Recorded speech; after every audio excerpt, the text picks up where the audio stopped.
It was a hotly contested competition, that's for sure. And all of the teams did a wonderful job, but the Stones, the fastest on the guns. The final race of the year, and it's all about that guy, Russell Engel.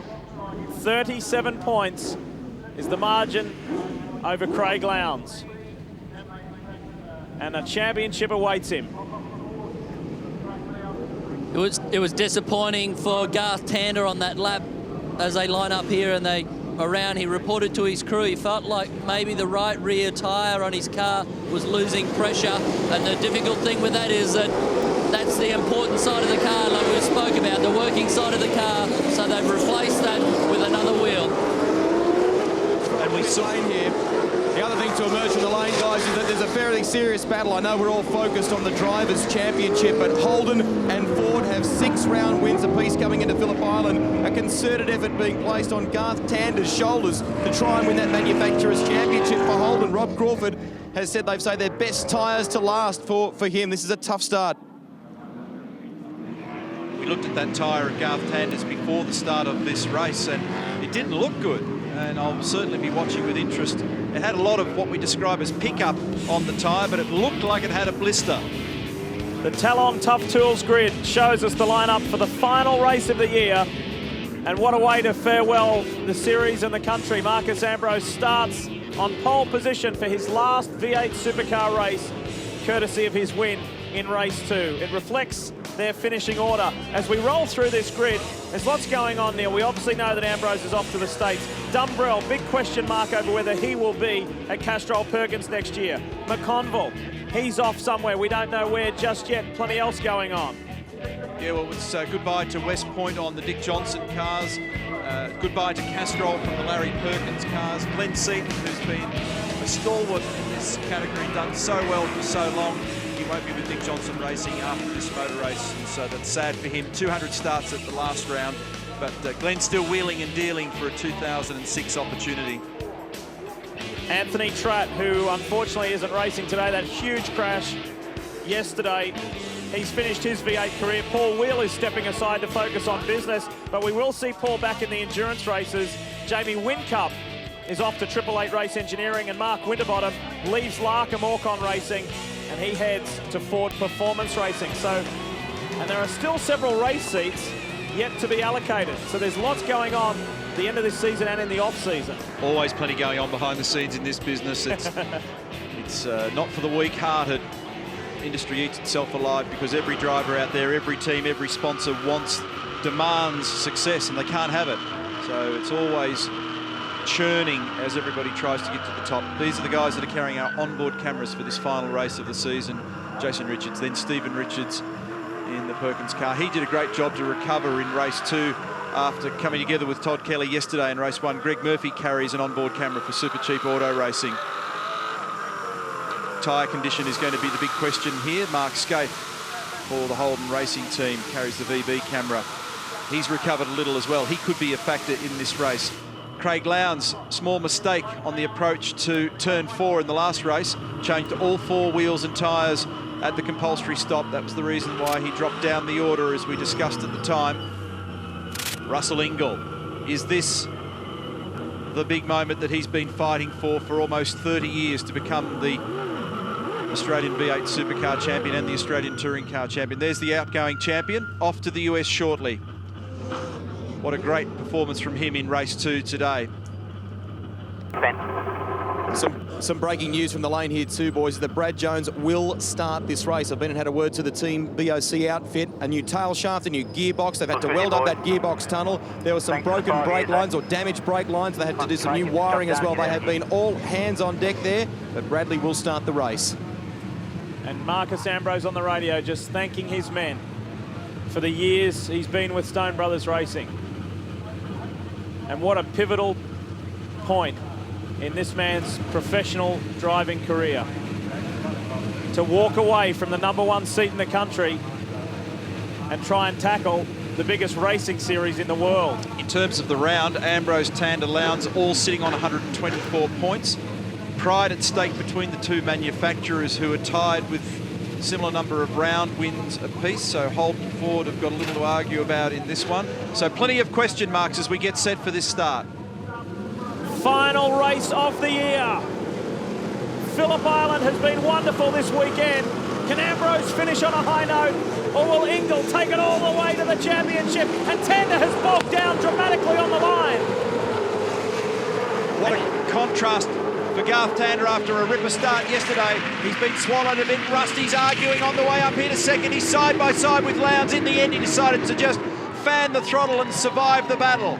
Ellery squeezing through on the inside of Engel too. He's forcing him wide through the southern loop. So Engel has been tangled up, but he gets through the first 3 turns cleanly. And Russell would have glimpsed the rear view mirror then in turn 2, had a look who was behind, realised if he lifted the throttle while he was 1 car wide, he could drop in behind Ellery. He wouldn't want to be back there, but it's not a bad call at this point. Down into the hairpin, the slowest corner on this track. And it's always a hot spot as they head off into Siberia. Marcus Ambrose is clearly your race leader from Craig Lowndes, then Rick Kelly. Paul Radisich has had a wonderful weekend. He's right in the mix there as well. Air temperature's up a little one. Oh, contact there with Jason Wright in the Castrol car. Air temperature's up a little for this third race, 23 degrees. We've had such weather variation over the weekend. You can see a bit of cloud in the background. There were threats of showers for this third race, but it doesn't look like it's going to be a drama at the moment. Same rules apply in this one. Compulsory tyre stop. And Mark, Jason, is it Winterbottom or Mark Liner? It's Winterbottom, I think. Got helped out wide there a little. David Brabham scrambling on the dirt. So too Craig Baird. It's ugly back in the pack in this field. There's just cars going every which way. One of the Valvoline cars there just heading off to the gravel coming through turn 9. That was Lee Holdsworth in trouble. First lap done. Bright trying to break into the top 10 after coming from 31st to 13th, but he's lost a couple of positions. You see Russell arguing with Ellery on the outside as they went down to turn 1. So he's really nibbling hard here at Stephen Ellery. A 41.8 for Marcus Ambrose standing lap time. A 1.2 second margin as they cross the line from Lowndes, Rick Kelly, Steve Ellery disputing with Russell Engel. Here he is. Garth Tander, Paul Radisich, Greg Murphy, all-wheel, Mark Scape. That's the 10. Greg Murphy not still completely happy with the balance in that car, but from the race 2 they found the misfire. It's a Motec unit and ECU which has been fixed with that. Rick Kelly also said that he struggled with a lot of understeer in race 2. Remember that they're all battling on not only cold tyres but pretty scruffy tyres too, because they'll jump off these and get onto hopefully what they've preserved as their best set once the compulsory stop is taken. Now Tander is gnawing away at the back of Engel here. He's on board with Russell. This is going to be a wild ride, folks. Zinger replay shows the story. He got a good jump but had nowhere to go, so he tried to go down the right-hand side. I'm surprised that he wasn't able to keep going with that as they got further down there. He braked earlier than Lowndes, didn't he? Well, because he's pitched on the inside, he has to. And Lowndes was able to grab the ascendancy on the way out the corner, and same with Rick Kelly. And then, because he was 1 out and 1 wide, Ellery went through as well. Engel on Stephen Ellery. Garth Tander in the background. Here goes Russell. He's off. He's got a wheel off. Oh, you do. Boy, that was close for Engel. Doesn't need a wheel off at 270 kilometres an hour going to turn 1, because now Garth Tander is all over him like a cheap suit. Tander pushing hard. Murphy's lining up for a shot as well. They all want to finish the year in the best possible position. Got a little touch up there from Garth, just a love bite. No big deal, the car didn't get crossed up. 1.2 seconds, Ambrose to Lowndes, and Ellery's going to be shown the bad sportsmanship flag for blocking on the main straight. So if he does it again, he'll get a black flag and a drive-through penalty. Deep on the brakes into the hairpin. Great scrap between Engel, Tander, Murphy, and now Paul Radisich for Team Kiwis buying into it. Fastest first sector for Craig Lowndes. That was a big, big moment for Russell Engel. If he turned that car around at that speed, it'd be curtains. A DNF puts him out of business. 1.3 seconds the lead margin. Ambrose over Lowndes. And you can be sure that when they get to the end of this race and the pressure comes off, if he does tick the box, Russell Engel, he will have a word to Stephen Ellery about that little exchange down the main straight. So this time through, Ellery's going to get the bad sportsmanship flag. Here it is again. Russell had the run, and then Ellery just moves across and takes him to the gravel. and Russell's heart rate would have roared. We have seen major incidents on that part of the track before, and it's still going on here between Engel and Ellery, but he swapped sides on Ellery now. Engel takes the outside option, and he gets it. Just stay cool, buddy. We're right now. Barry Hay, his race engineer, say, stay cool, buddy, stay cool. He's coaching him, he's talking him through this, hopefully talking him through to a championship. The last bloke that I saw before I came to the commentary box was Barry, and I said, good luck, and well, I won't repeat what he said, but it was along the lines of, I'm nervous. And this is Jamie Whincup. His season, his year with Dodo Racing Tasman Motorsport has ended up in smoke. Zinger replay of Engel on Ellery. Did it pretty easy in the end, and then he just jumped over to make sure that the gap was closed down. You can do it once you cleanly passed. So now Engel's got some fresh air. Is there oil on the road from the Whincup car? And it's down at turn 1, but he's done the right thing and driven off the race line down there and taken the car to a safe location. A lot of oil though, massive amount of oil being left on the road. We've been talking a lot about Stephen Ellery. Well, the next time we see Jamie Whincup, he will be in that number 88 Better Electrical Ford. That will be next year at the opening round of the Clipsal 500 in Adelaide. 1.1 seconds the margin, Ambrose to Lowndes. So the order is Ambrose, Lowndes, Rick Kelly, Engel, Ellery, Tander. Yellow is flashing on the computer here, so the safety car will be deployed. There's the confirmation. And they'll need to retrieve that car down on the left-hand side of the road at turn 1. Now this compresses the field. All right, Rusty, you're coming up the safety car. Stay to the inside, mate. Go across to the other side of the track. There's all the oil. You can see it out there. There's plenty of it. Turn 1. And the trail leads all the way down here to the Dodo Racing entry. There's Jamie's car. We weren't sure where he put that oil, so let's just have a good look around there, I've just spoken to Rob Palermo, who's the engineer on Jamie Whincup's car. Obviously some very disappointed faces in at Tasman Motorsport. They've been quite pleased with their engine development in recent rounds, but he said there was a sudden drop in oil pressure. It gave no warning, then bang, game over. There's Roland Dane. Is he a little bit hot about something? Yeah, I think he's had a chat to somebody about something, or vice versa. He was just talking with a V8 Supercars Australia official. Or one, it might have been a Tigra official. And maybe this is what he was hot about. Ellery getting ganged up on here from Tander and Murphy. Was there contact on our Zinger replay? Murphy on the right of the screen.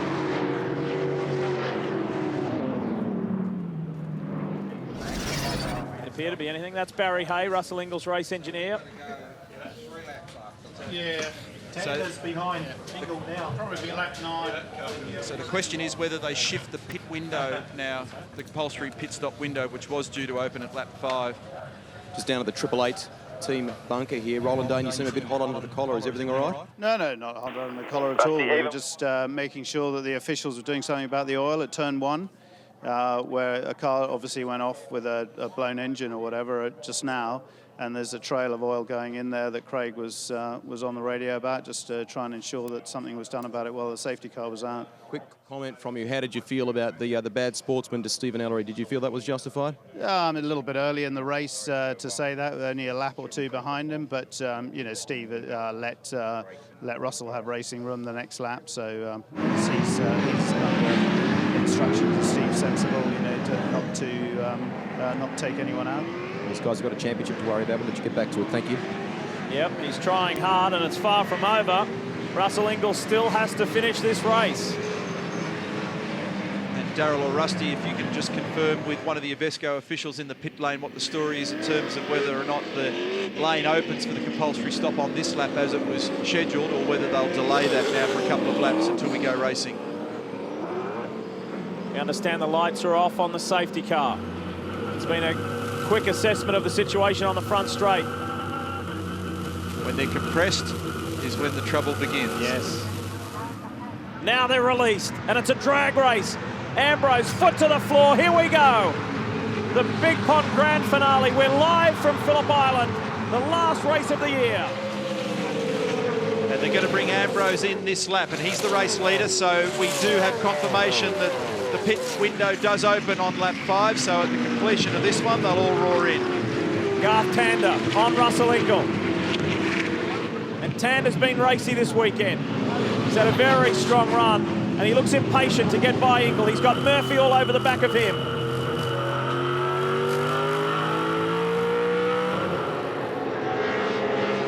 Ambrose, Lowndes, Rick Kelly. Then the championship leaders fourth.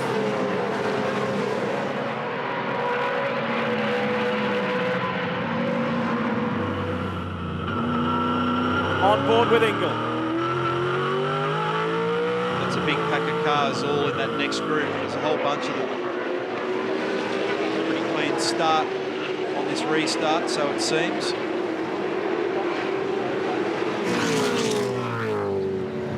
Jason Bright squeezing on the inside of Todd Kelly here. Side by side up into the hayshed. One of the fastest points on this track. And Bright gets that position. Nice work. That was for 12th. 225 kilometres an hour as they start to sweep up towards that Lukey Heights area. And that's where Anthony Trapp went off with dire consequences in the toll car. Spoke to Anthony briefly this morning too. He's just got a lot of headaches and neck pain and lower back pain, but generally he's okay. Ambrose is in. Rick Kelly runs with him. Remember Craig Lowndes to the lead. This is the team. They are the fastest pit stop guys in the lane. They won the Snickers Pit Stop Challenge, $50,000. Incidentally, Stone Brothers have also won the Teams Championship. But they won a Drivers' Championship again with Russell Engel. We know how fast the HSV dealer team are, too, in pit lane. Let's see them go to work. Watch the things, Mark. Watch the exit. Ambrose in down the working side of the car. He nearly stalls a bit. He gets out. The right rear had a little bit of pickup on it. Rick Kelly down the working side of that car as well, but a little slow for their stop.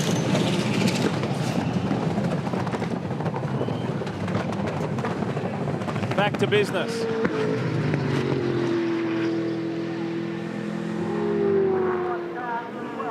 That now leaves Lowndes out in front from Engel, Tander, Murphy, Ellery, the top five. Radicic, Wheel, Scaife, Stephen Richards and Jason Bright in the 10, courtesy of these cars stopping for that compulsory tyre stop.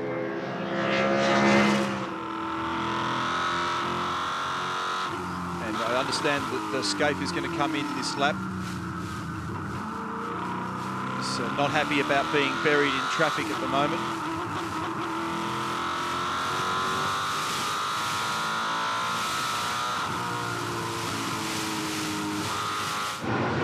Into pit lane. Stephen Richards runs with him, and Paul Wheel is the preceding car. Spoke to Paul earlier this weekend and asked him how he felt about his last V8 Supercar race meeting as a full-time driver. I said, are you emotional? He said, no, not really. And that tells me that that's the right decision. He's stepping out of the car. Mate, pull into me. When the car drops, go. So let's just be a bit cautious here. Right behind him, mate. Right behind him. Go and sink through, Gil. Remember that Rob Starr, who's ordinarily the team boss here at Holden Racing Team, has a back injury and is at home watching this telecast. So you heard Jeff Greg on the radio then. They have changed the right side or working side tyres on Mark Scaife's car. And that, incidentally, is a bit of a consensus. Most teams so far are changing the driver's side tyres. Mark wanted to get out of the traffic. He felt that he had a quicker car than Paul Wheel. Ironically, Wheel pitted at exactly the same time. I don't think Mark completely got out of the traffic that time as well. Paul Wheel beating back out after that stop.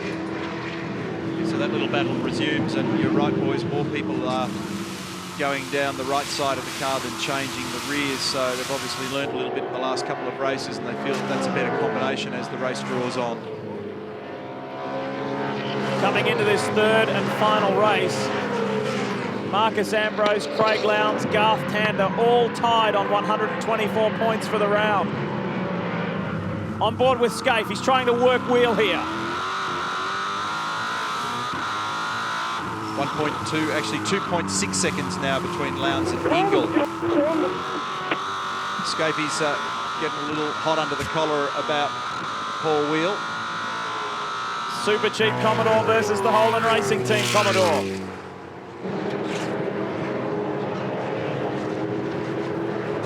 And the year has not finished the way the man who won Bathurst this year wanted it to. He was a championship contender at one stage, and that all went out the window at Symmons Plains. Greg Murphy's now in.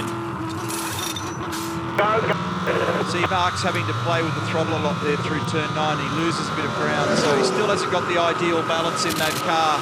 He lost a critical half car length there. That then puts him out of touch on the straight. You don't get the benefit of the hole in the air from the preceding car. So it all kind of works against you.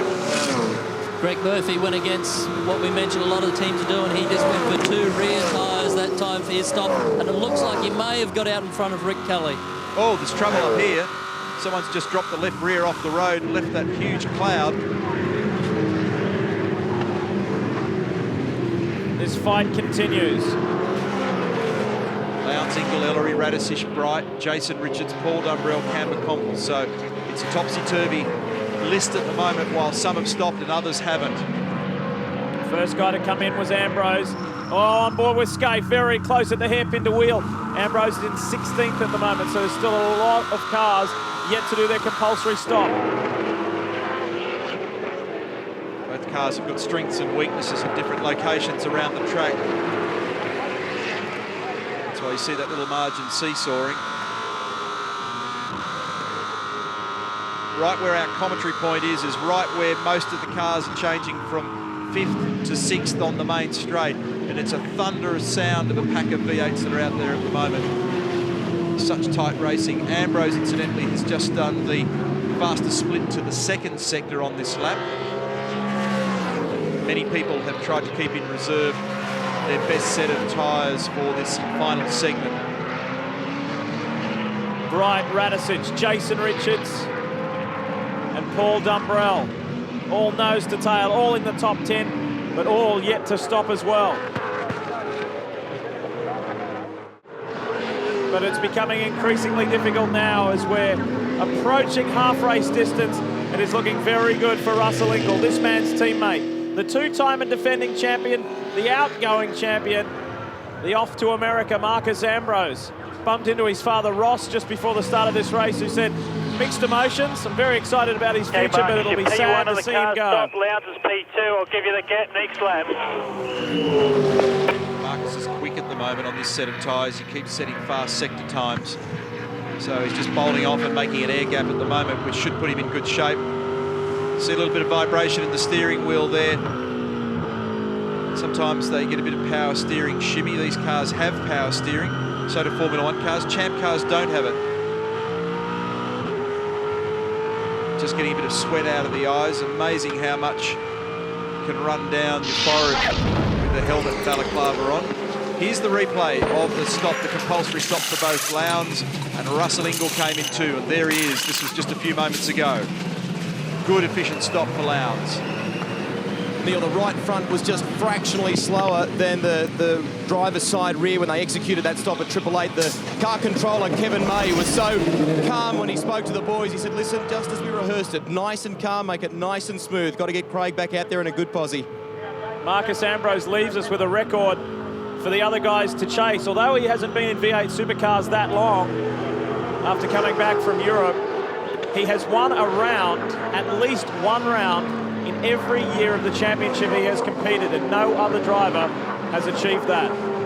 Just looking at that shot before of Marcus heading up towards Luton Heights. He's not doing a lot of wheel work on the car, so I reckon they've fine-tuned their balance more and more on the Pertec car as the weekend's progressed, and they've now well and truly found the sweet spot. They certainly battled early on. Lowndes, we'll see what the margin is. And +2. Here we go, back on board with Marcus. This is turn 1, so just focus on the wheel work and you can see that it's pretty relaxed. He's not having to catch the car. He's doing over 200 Ks through that corner, I might mention. This is turn 2. So he's had a couple of bites at it there. It's a little bit loose in the rear. Just a little bit of oversteer on exit. 3rd to 4th upshift. 5th gear through turn 3. What does this tell us? She's on rails. And then it's back to 2nd gear here for turn 4.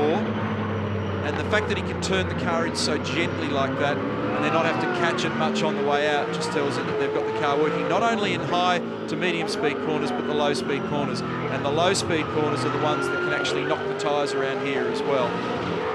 I made mention earlier in the telecast of the fact that let's just assume a 95-second lap, 1 minute 35-second lap. You spend 80% of that time turning at this track. That's why it beats up on the tyres, especially on the right-hand side of the car. Here he is over the top of Lukey Heights. And beats up on you guys too, as Russell Engel mentioned earlier. It's a physically demanding circuit. Not too bad though in a V8 supercar, but certainly in something that's higher grip like a single-seater car, you well and truly know about it in the neck and shoulders.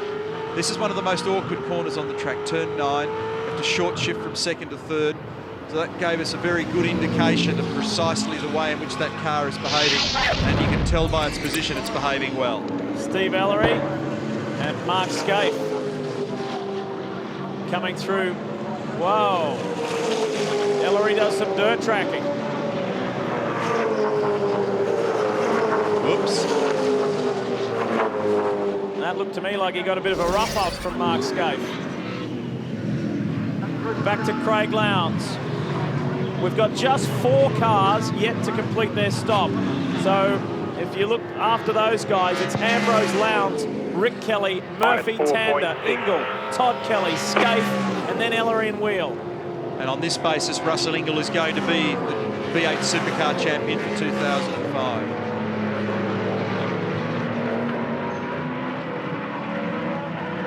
Here's Rick. He's following Lowndes and in front of Murphy at the moment. Tander's the next one in the queue. There they are. And there's Russell beyond that. Todd Kelly and Mark Scaife next. And immediately behind is the Enforcer. If you don't follow V8s regularly and you've just joined us, the second car in shot there is Russell Engel, and 4 times he has been the series runner-up. He's done everything else. He's won races, he's won rounds, he's won Bathurst multiple times. But he has never been the number 1. And spare a thought right now for our great friend, the late Barry Sheen, who was a very good friend of Russell Engel's and a big supporter of Russell Engel's, was instrumental in putting together the deal for Russell at Stone Brothers Racing. And Barry, we know you're looking down and you'll be very proud of your man and what he's accomplished this year. 17 laps to go, mate. You're dragging me in the back. Keep on it.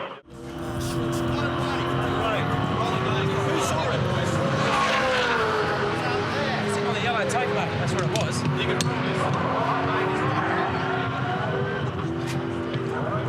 Roland Dane talking with... The wheel nut was sitting on the yellow tape. As he knocked out, dropped it and bounced over the far side. It definitely was. It was witnessed by 3 separate people, Roland. It went over the white tip.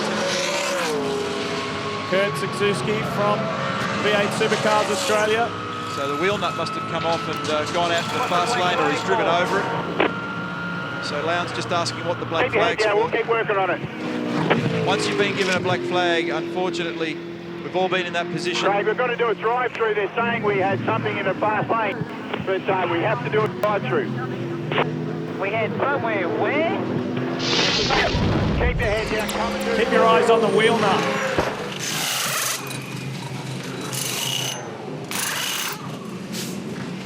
At the back there, behind the back rear right. Yeah, you can actually see it sitting on the road there.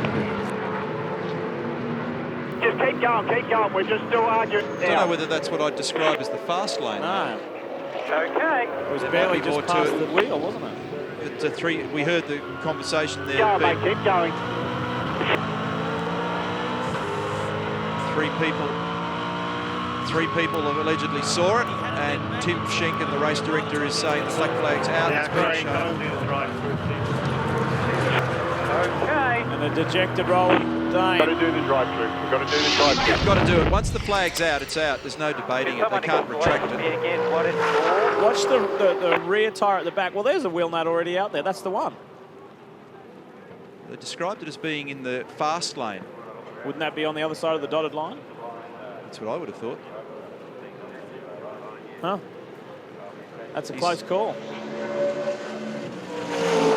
There's... look, I'm not sure. I need to dive into the manual and go through all the nuances of all this. The fact is he's now done a drive-through, so it's game over, but I don't think it's going to change anything anyway. But Cam's in their usual, or Repco in their usual fashion. You know, we've got it live on TV. Just do your job, go out there, mate, and see what we can do. They've obviously got the championship rigged the way they want it. They're not happy in Triple Eight, and nor is Craig Lowndes. And that is the championship right there and then, if Russell Engel continues to circulate for the next 12 laps. We've got to watch these points. I'll give you a rundown of where the points are compared with Ambrose so we can get to second at championship. Yep. Now his whole focus changes, doesn't it, to defending second rather than attacking first. Should stress, the race is far from over. As we've seen so many times this year, anything can happen.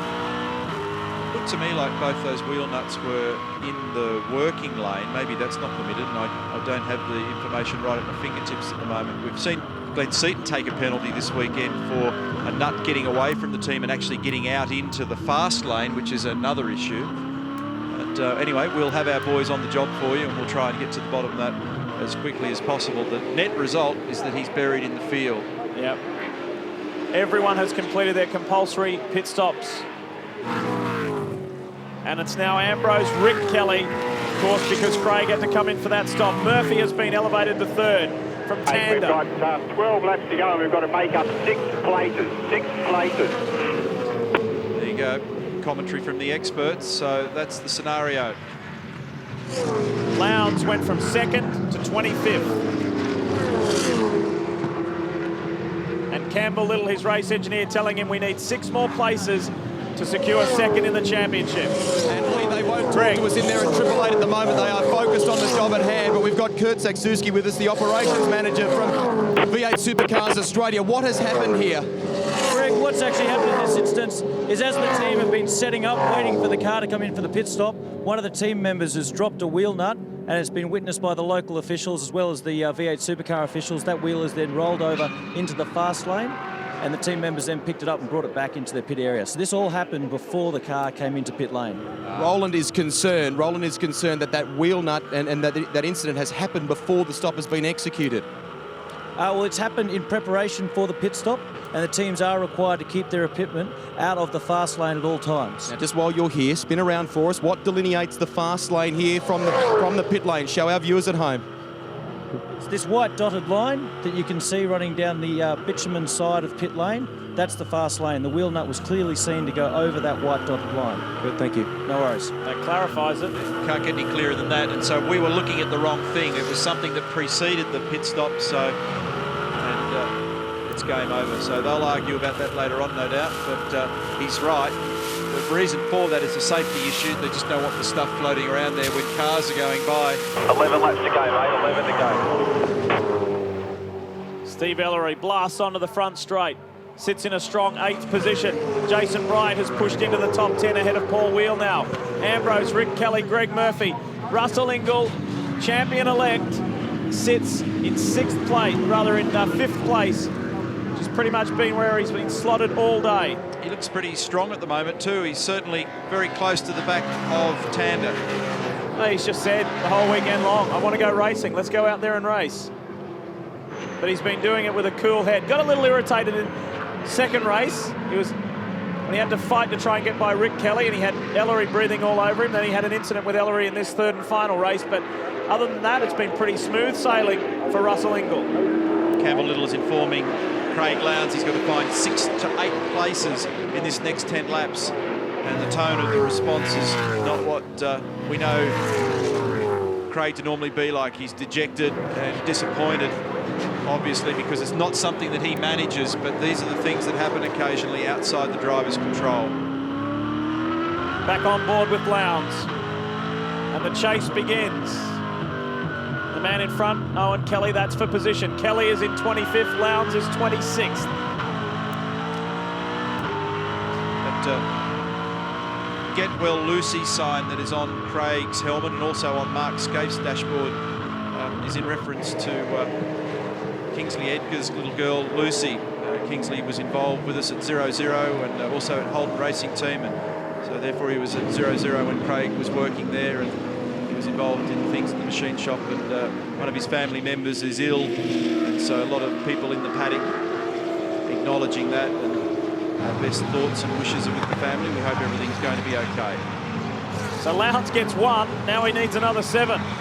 And the Triple Eight boys are still talking. Are all these guys in front of me? All these guys in front of me on the position. Everyone's on the same lap. Everyone's on the same lap. You just got to work your way through them. Lowndes seeking clarification as to who is in which position, and his engineer tells him just keep passing them. They're all on the same lap.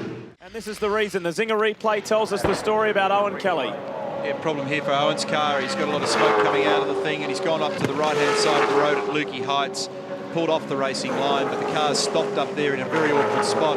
The race director can't allow the race to continue with the car in such a dangerous position.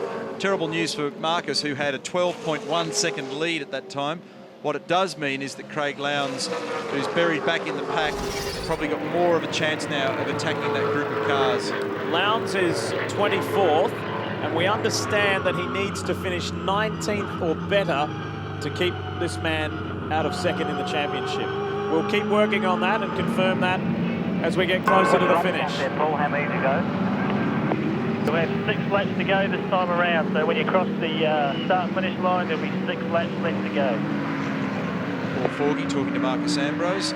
Marcus is doing everything he can to finish second in the title. The trick now is what Craig can do in response. Glenn Seaton here, last run for West Point Dick Johnson Racing, working on his options for 2006. Disappointed that his contract's been ended 1 year early. I think chances are that Glenn will probably reappear in some form or another next year. Had a tough weekend. They had a problem in the pit stop. Lights out, Glenn. Lights out this lap. Which meant that he lost the right rear wheel nut and had to do a drive-through penalty. Hard to recover since then. Here's the man who's got, well, at the best of times, he's only got 9 fingers on the trophy anyway, because one of them's missing. That's but right. He is closer to being the champion. It's slipped away for this man, though. It's over for Craig Lowndes. However, he will be at a free Ford Fan Day at Queensland Raceway, and that is on Sunday the 4th of December. He will be there. Adam Macro, who won the Development Series race today. Jamie Whincup will also be there. And Craig and Jamie are going to take 30 fans on hot laps. It's a free family day at Queensland Raceway. And there's free kids rides, there's a band. And some lucky fan will walk away with a new Ford Fiesta, Sunday the 4th of December. Should be good. Time to go racing. And let's see if Lowndes can make up the positions. What will happen to Russell Engel? Ambrose did a great job of jumping away. He's rehearsing those restarts. He'll need it next year in NASCAR racing, but he did it perfectly. He had a gap of nearly a second when they got to the line over Rick Kelly. That's a heck of a restart. Engel's got Todd Kelly hot on his heels. Behind him, Ellery and then Scaife. But it's Ambrose, Rick Kelly, Greg Murphy, Garth Tander. That's the top 4. Before we get to the man in the championship, #1 seat.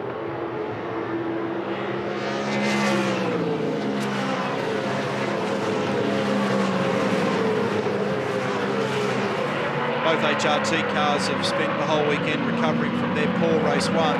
Whoops, Bright and Scaife side to side at turn 4. Jason Bright has got a very fast car this weekend. There was an error in pit lane where he collided with Greg Murphy and several others, Craig Baird in the gravel trap. And that damaged then, and that forced him to run off the track. He had major front end damage, and that sent him all the way back to 31st. But it's been an impressive comeback from Jason Bright.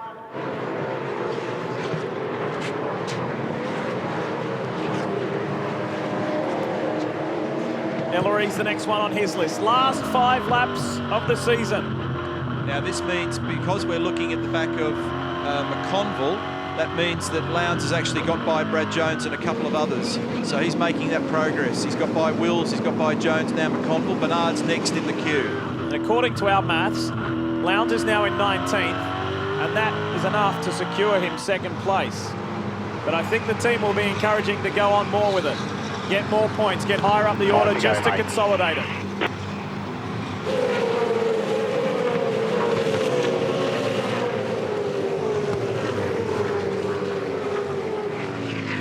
Well, for Craig Lowndes, the weekend hasn't gone the way he'd hoped.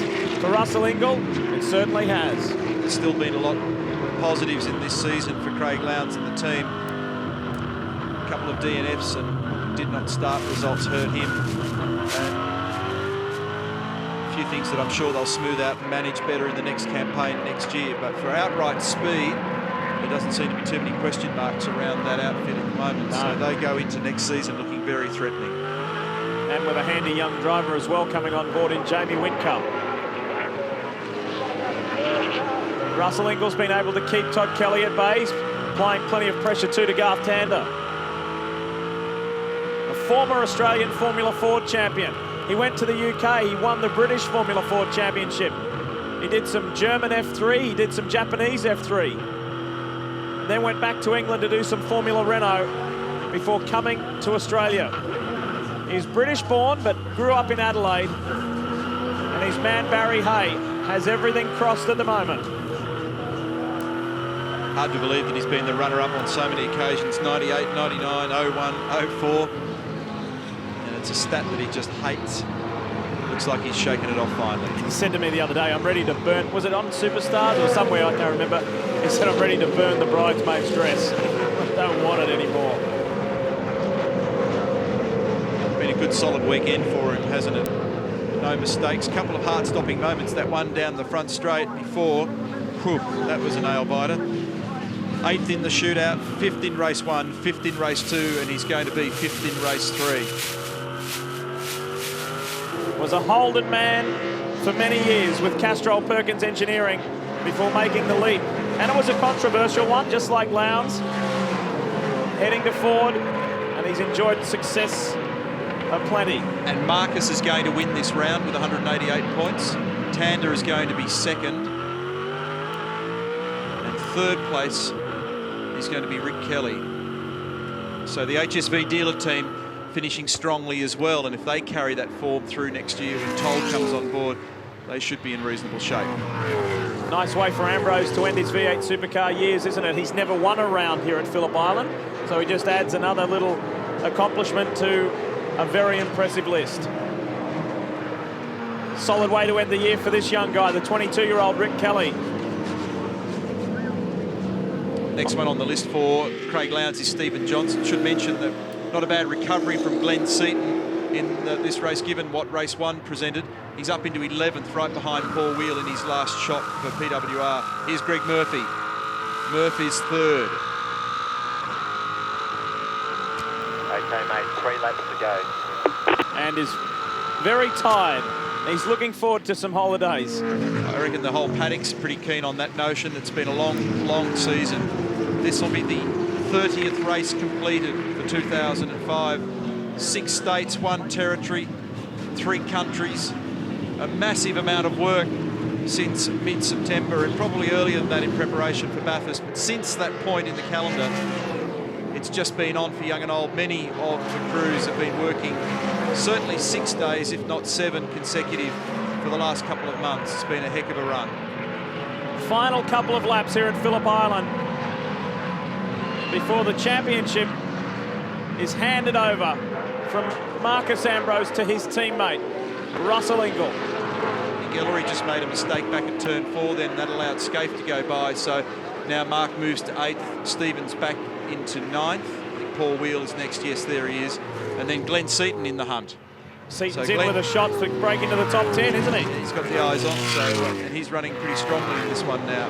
Used to be his favourite track, still is his favourite track. He likes to spend time at this place. Did a lot of testing over the years. Glenn Seaton Racing and then Ford Tickford Racing, here he is. Wheel on the inside of Ellery, and Ellery gives him room. So it looks like Ellery's got a little bit of trouble just at the back end of this race now with his tyre condition. Good strong run from the Wow Sight and Sound Commodore and Max Wilson also. And this is the fight for second. Murphy intensifies this on Rick Kelly. The two who enjoyed a couple of Bathurst wins together. And he was taking a shot at Rick jokingly in pit lane before the start of this race, saying, oh, big lock up from Rick Kelly. That gives Murph the opportunity, and he slots into second. Got a bit of pressure from the old boy, and he just pinched the tyres at the wrong moment. He was winding Rick Kelly up, saying, you can't swerve all over the road in front of Russell like that, Rick. Did you hear that? He said, don't come on the radio and talk to me through turn 1. So Rick's just given Eric a bit of a tune-up for his trouble. Murphy nearly does the same thing at turn 4. So a driver's sense of humour fails a little when he loses a spot or when someone rings him up at a critical time. He was on the podium at Simmons Plains, and it'll be the case here again for Rick Kelly. Very solid weekend. Update on Lowndes, incidentally, he's up to 16th place. So it's looking good for him to secure that second spot in the championship. It will be his best championship result for the Blue Oval.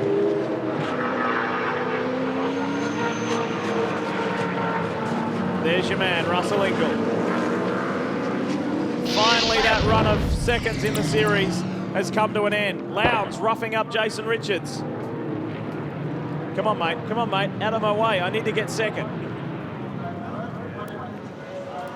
He's giving him a bit of courage through turn 4 at the moment. Just 1 lap to go for this season. Marcus Ambrose has brained them in races 2 and 3. 4.5 seconds is the margin from Marcus to Greg Murphy. What a way to leave this championship. Hold his head up pretty high. And by this time next weekend, he will be living in Charlotte, North Carolina. A rapid change, a big change, and the biggest challenge of his racing career coming up. Bad way to end the deal, is it? To start the race on pole, win it. Well, if people would learn to drive in a straight line, it would be... Craig Lowndes having a moan in the background at the moment, so, and this is why. Oh dear me, I tell you, that is a scary moment down there. That was a very frightening looking incident between he and Jason Richards at one of the fastest points on this circuit. Marcus is asking, how's Russell doing? That incident with Lowndes started on the front straight earlier. They came past here on the pit lane. Jason Richards moving right to the inside, and Lowndes been really upset about that. What a way to thank the Stone Brothers team. What a day for the Stone Brothers. Marcus farewells the country in the series with a round victory, and Russell Engel will be the champion. Well done, Marcus Ambrose. Congratulations and good luck. As he comes onto the straight, the number 1 Pertec Ford is number 1 at Phillip Island. As he takes the flag, there's the Stone Boys, Ross and Jimmy. But their man Russell Engel is the champion. The Enforcer has done it. They've won the day, they've won the year. And some tears of joy from the Enforcer.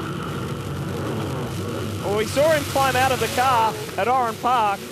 Will we see it again?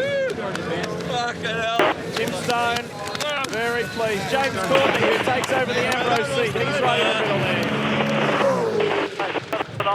That's a huge relief for a lot of very hard-working people. And for this man, Garth Tander was also on the radio complaining bitterly about the fact that Marcus slowed down so much on one of the fastest tracks in the country at the end. But everyone can sigh at the end of a long, hard season. Russell Engel is the champion. He has done it. You're on fire, Rusty. You're on fire, mate. Jimmy, I'm going to grab you here for a minute. It's a pretty special moment. Championship for Russell. It's been a tough year, but also maybe disappointment to see Marcus Ambrose leave. You've had such a strong connection with him. Yeah, but we still won. Thanks, Jimmy. He's a bit knocked around, Jimmy. It's hard to explain how much work goes into succeeding in motor racing, and it's not down to any one person. Some people give their heart and soul, and it's more than 24 hours a day, 7 days a week. So I can well understand the way in which they feel at the moment. It's just a massive boil over now. The stress is huge on the individuals and all those around them. And you'll meet him, give him all your gear, and then you'll lead the boys on a lap from there. Well, there's Darryl with his race engineer, Barry Hay. Well, Barry, you've just given Russell a message, but congratulations on a championship. You've said to me earlier in the weekend, God, I am so nervous. Oh, mate, we thought that anything that could go wrong would go wrong, and we've sort of been fighting that for a little while, and mate, there's a lot of pressure, and it all come out good. You know, it was a good weekend. The car was good. Oh, Rusty come back. You know, we were racing again, and yeah, it's a big day for Rusty. It's well deserved. He's been fighting for a long, long time in this and deserves the championship. Great day for the boys too. So go Team Green. how strong is it going to make you and Russell again for next year after, a lot of ways getting a championship out of the way? Yeah, no, I really don't think you can something like this really pulls the team together real tight, and I think, we'll be fighting extra hard next year. I think he'll be a new man now. He's got a championship. The monkey's off his back. It's all good. Go and celebrate. Thanks, buddy. Well, Russell Engel has done it. All of the boxes are now ticked. We've done it. Are you sure? Say that again. Sure, we've done it. I can't believe it. You're the champion, mate. He is the champion. He is the champion. He's won Bathurst, he's won races, he's won rounds, and now he has won the V8 Supercar Championship. Greg? Lee Wall, Ford and the Stone brothers celebrate. We're at the HSV dealer team garage. Rob Crawford second and third for the round, and that's very encouraging as we venture into 2006. Yeah, it is. I mean, the guys drove the wheels off the car today. We haven't got it quite right, but hopefully it's a good start for next year. Go and have a great Christmas, Rob. Yep, you too. Thanks. Listen to the fans, and the Ford fans, and the Russell Engel fans here at Phillip Island. He cannot believe it.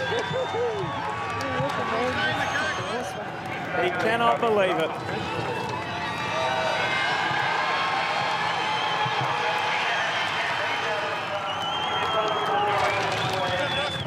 What a great sight. What a great sight. And Marcus Ambrose was one of the first to get in there and congratulate him. That's awesome. That is brilliant.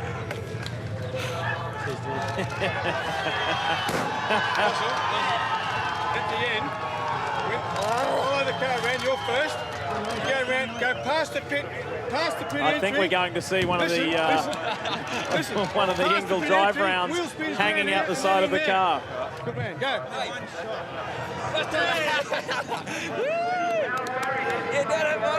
And that's a special relationship there, the bond between a driver and his engineer. They work so hard all year. Right, you know what you're doing, you're clear. They're all making sure he knows what the protocol is. I don't think he cares. He doesn't. And then you come back in pit exit, okay? The worst thing you can give a bloke right now is a whole heap of instructions. Do this, do that, turn left, turn right.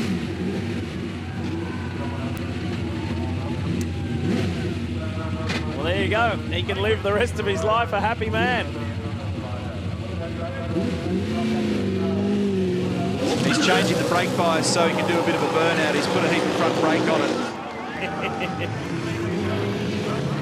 That's what the winding was with the right hand. Our new V8 Supercar champion. And another name goes to a very impressive honour roll. And there it is. He's made that move his own. And it's not easy either. He told us after Oran Park he has to stretch quite a bit to reach the brake pedal. In a tick, you'll end up out of the thing. No hands. My goodness, Russell. The Enforcer's Day, the Enforcer's Year. Fastest lap of the race, incidentally, was Marcus Ambrose, 34.9.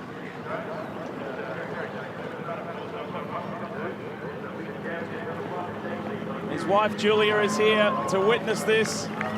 She was very nervous before the start of the final race, but all the nerves now have turned to joy and celebration. Despite the numbers tightening up a bit across the weekend, Russell ended up with a 57-point margin to Craig Lowndes. He won the championship with 1,922 points over 1,865, and here's the confirmation unofficially of the placings for race 3.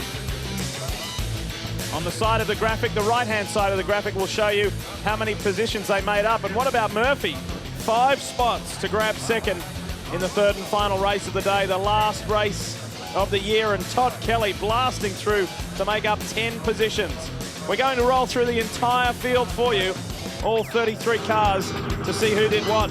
Paul Morris jumping up 15 spots and Seaton 13. A great way to end the year for those guys. And Glenn Seaton, when and where will we see him next? One of the sport's nice guys and has a huge fan base. We're not sure where he will end up in 2006. For Steve Owen, he bounced back too after a blown engine in the second race to make up 10 spots to finish in 22nd. And for Stephen Richards, who had his eyes on the top 3 in the championship coming into this weekend, it was a tough, hard slog here at Phillip Island. So Russell Engel is thanking everyone that has helped him get to a championship, particularly the fans, the Stone Brothers, Ford and Engel fans. So fans from both sides of the fence are acknowledging his championship victory. Well, and there were some pretty lean years in this championship for Ford, but they have locked up 1, 2 and 3 in this championship. They'll be celebrating that, no doubt. Darryl? Ross Stone, a lot of pressure this season. It's come down to the last round. Congratulations with you and Russell Engel. Yeah, thanks. It's been a tough weekend, you know, but I'm really pleased for the team. It's just fantastic that everybody just put in so much. But for Russell, just really especially pleased for him. You know, he's deserved it. Some great things to look forward to. Obviously, Marcus going away, which is disappointing in a lot of ways, but James Courtney, you've got to be excited about that for next season. Oh, absolutely. What a way for Marcus to finish, you know. He was going to be hard to beat today, and when he's on the job like that, he's just the best. And with James, we're really looking forward to next year with the Gelman car, and let's see how we go. Special car to you as well, that car one. You said to us earlier in the year, or not long ago, that you were going to retire that car. This is its last race? Yeah, it is, unless we need to use it as a spare early next year. But we've always had to sell every car. We've had to do the next deal, but that one we're keeping. Congratulations, Ross. Yeah, thanks, Darryl. A very pleased man, Ross Stone, and no doubt his brother Jim and Kenny Douglas and all of the gang at SBR as the celebrations really get into full force now. So many people wanting to congratulate Russell Engel. As we review the championship points of 2005 on the VB scoreboard, Lowndes did do enough in the end. Boy, that was nail-biting to see if he could consolidate second, but he just got there over Marcus Ambrose, who really was the man today. And then Todd Kelly consolidating fourth and Skate in the top 5. And Tander and Kelly really finished strongly. Stephen Richards will be disappointed with how the year ended for him. And then Jason Bright and Cam McConville locking down a top 10 spot. Very solid performance from Ford in the championship. Kind of bunched together at the top, and then a bunch of Holdens. I noticed that Garth Tander moved up at the expense of Stephen Richards, which will be a bit frustrating for Stephen and that group. But the HSV dealer team, as we said before, Lee, looked very strong in the back end of the championship, and they'll carry that form, no doubt. And they were in all sorts of strife earlier in the year, if you recall. Yeah, they were. This is what they all look at over the summer break. Right, we finished 27th, or we finished 24th. We need to improve in season 2006. Well, it's time for the podium celebrations and presentations. Greg Rust. Didn't quite pick that up, Boydo, but... Well, ladies and gentlemen, it has been a remarkable weekend here at Phillip Island, and congratulations to all of you for attending. A record crowd here today at Phillip Island for the final round of the V8 Supercar Championship Series. To kick off the official presentations, we'd like to welcome third place for the round and presenting the trophy, Nicole Wilson, the Group Marketing Manager for sponsorship from Big Pond. How about a nice round of applause from the HSV dealer team for Rick Kelly?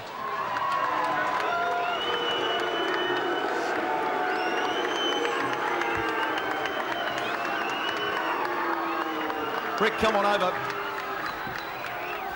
Great drive in that final race. I know you blokes test here. A big announcement during the week about Toll coming on and supporting your team for 2006. It's a great launch platform, this round for 06, isn't it?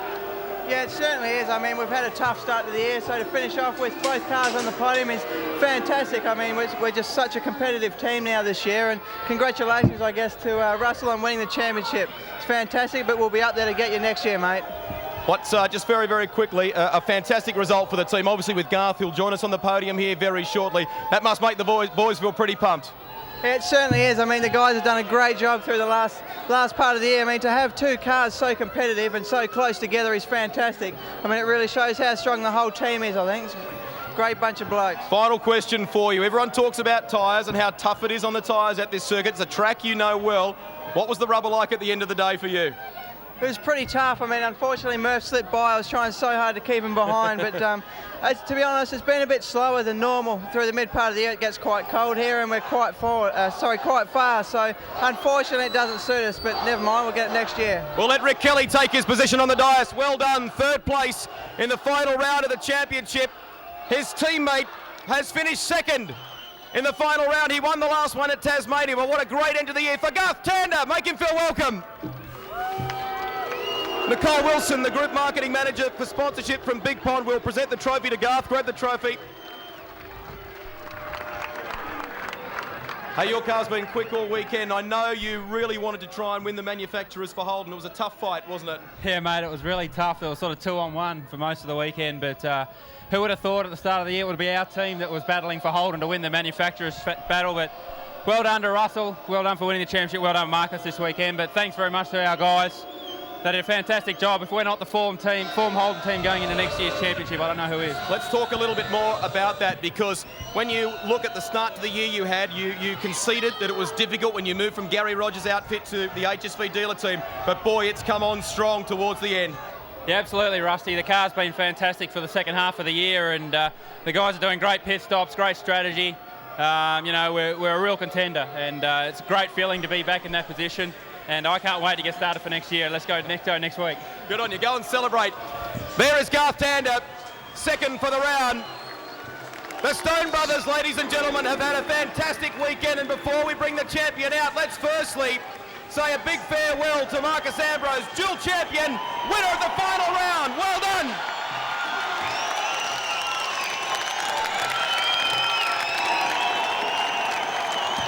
We'll get Nicole from Big Pond to give you the trophy in just a few moments, but it was interesting to hear you on the radio. You really wanted to go out with a win in this final round, didn't you? It meant so much to you.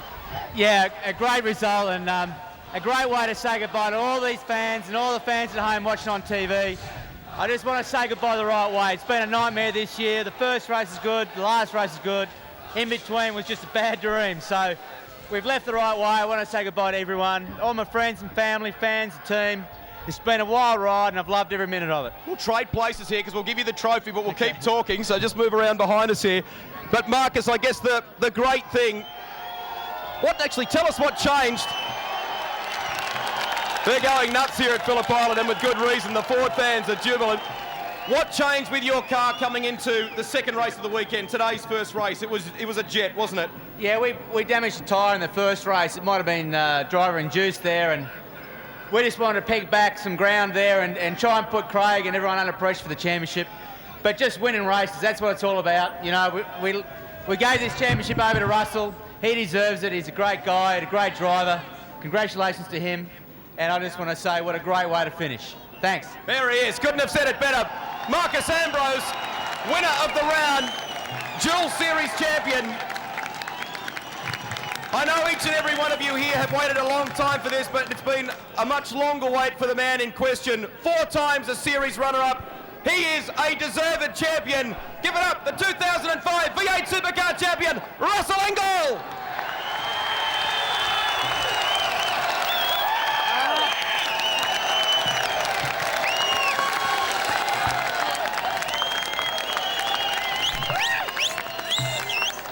Tell us how you feel. Is it starting to sink in? Oh, mate. Thanks, guys. Thank you. Oh, look.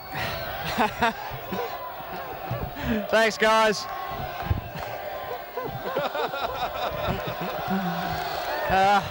Thanks, guys.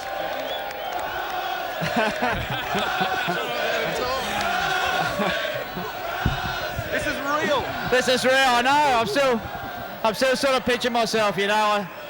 When I was driving around that last lap, I still couldn't believe it. But look, there's one dedication I want to make for this race. There's a guy, one of our main pit crew guys, is a main man on our car. He couldn't be here this weekend. He's going through a bit of a hard time at the moment, and he couldn't be here. So to Jody, this one's for you, mate. Good on you, buddy. To our sponsors, you know, Cowtex and Ford.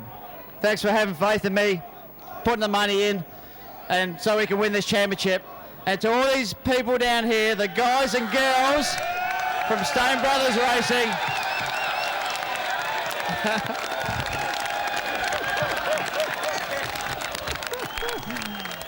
Thank you, everyone. Thank you. I couldn't think of a better way and a better team to do it with. They've been so supportive.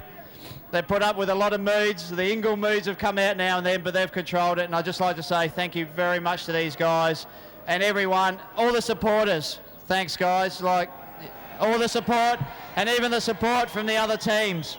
You know, the other teams up and down pit lane that have wished me well this weekend. I really appreciate it. Thank you. Lee Diffie in our commentary today made a great point. A good mate of yours and a good mate of everyone here, Barry Sheen, was instrumental in getting you into the Stone Brothers. He would be enormously proud of you today, Russell. Mate, good old Barry Sheen. This is one of his favourite places, and I could just picture him up on the hill going, "You beauty, Russ." So this is for you, Baz. Russell Engel is the 2005 V8 Supercar champion. We'll get Susie Warbeck, who's the national sponsorship team coordinator from Foster's Australia, and Nicole Wilson, the group marketing manager, to present the V8 Supercars Australia Champions Trophy to him. And we're also proud to have here Colin Osborne, the chairman of CAMS, who has the Lloyd's London Trophy for winning the Australian Touring Car Championship, and he'll present that also to Russell. We'll take you back to the commentary team. They're about to spray the champagne here. A champion has been crowned at Phillip Island. What a final round, ladies and gentlemen. What a weekend for Russell Engel and for Marcos Ambrose. Very fitting that Marcos wins today on his departure. And for Russell, I guess it's hard to put words to it, to explain the relief, the joy he feels after all those years. We touched on a little bit of that just earlier in the day about the amount of work that goes in and the emotion that's involved, and just sheer pressure workload that just does not relent. And even when it's good, you know, by 9 o'clock tomorrow morning, there's a lot of people formulating how to just tear it off you again. So, you know, it's a short-lived process, but it's been a long, hard haul for Russell Engel, so good luck to him. Congratulations on an outstanding job, and that team of his obviously delivered fantastic car for him across the season. This has been a long, long season, 30 races, and travelled the country in all directions. It's a hard championship to win. Very difficult place to succeed in the Australian Touring Car Championship, just because of the way it's structured and because of how tight the cars are. There's no big technical advantage in this category where you bolt on some widget and outspend everybody and drive into the distance. It can't happen in this category, and so that makes it all the more worthwhile when you do win. Right now, Russell Engel feels like the Sydney Swans, the West Tigers, the Socceroos, those teams who have enjoyed victory this year, and that's what Russell feels like right now. Well done, mate. He is a deserving champion, as Greg pointed out earlier. Darryl? Well, Greg Murphy, it's proven if it is your test track, it doesn't always pay off this weekend. It is. It's dead right, mate. We were talking about it earlier in the weekend, and you know, the time we've spent here this year has proven that, yeah, we really haven't got a hold on it. The weather changes it so much that it's very hard to keep a hang on, and I think all the teams that test here have gone away from this weekend thinking, well, you know, what did we actually pick from the test days that we've had? Normally the boxing gloves are on between all the drivers, but you have mentioned to Russell a few times, I think you're quite happy for him to win this championship. Oh, absolutely, you know. He might be driving for the Oval, but Russ and I are good mates, and he deserves it. He's been in the championship, he's been a good player for many years, you know, and this is going to be huge for him. He really deserves it. The team deserves it. They've done a great job again, and you know, he got through it without this weekend without a scratch, and that was the way to do it. You know, he drove good. His car was fast this weekend, and I think he withstood the pressure, which there would have been plenty of. So I congratulate him big time. You're normally a busy man in New Zealand and Australia, and you're travelling anywhere. What are you going to do in the break? What's Greg Murphy going to do now? Not a lot, Daz. Not a lot. We're, you know, we've got a lot of time going to spend at home over the summer, spend some time with the family, which is long overdue, and just recharge the batteries, because next year we're going to need as much energy as we possibly can to try and wrestle this thing off these guys. Well done, Greg. Thanks, Des. Yeah, there's another driver who wants to win this championship, Greg Murphy. Next year could very well be his year. Russell Engel now knows what it's like. He's there with his men. Barry Hay right in the middle. Yes, fellas, you are number one.